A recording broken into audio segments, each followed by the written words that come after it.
So I just read another post on Facebook. I'm just going to start doing videos of all my political posts. Maybe somebody will watch them.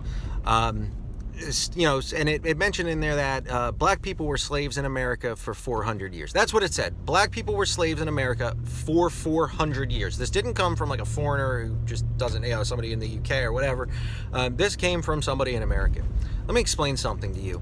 Americans didn't start slavery, all right?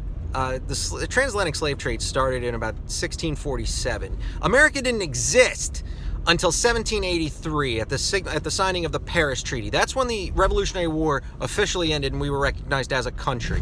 All right, 1783. We started ending slavery in 1806. That's when the movement to end slavery started. But it took until 1863 to actually end slavery. Why is that? Well, that's because the Democrats didn't want to end slaves. In fact, we had a war called the Civil War to keep slavery. The Republican Party was founded for the express purpose of ending slavery. It was an abolitionist party. The first 23 black congressmen were Republicans. There's a reason for that. There's a reason that people are leaving the Democrat Party in droves, and that being one of them.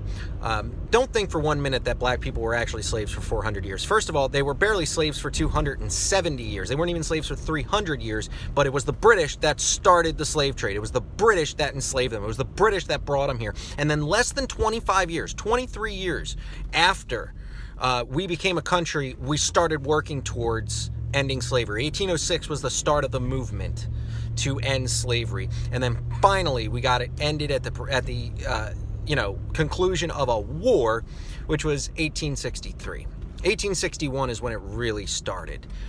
We won that war, and then the Emancipation Proclamation was signed by Abraham Lincoln, a Republican, officially ending slavery. Stop being so fucking gullible. You can't think about this. Everybody knows when America was formed. We signed the Declaration of Independence, 1776. We know that. And we know today, America hasn't been around for 400 years. So if you see somebody say, black people have been slaves in America for 400 years. We enslaved black people for 400 years. But the country hasn't existed for barely over 200. You're an idiot.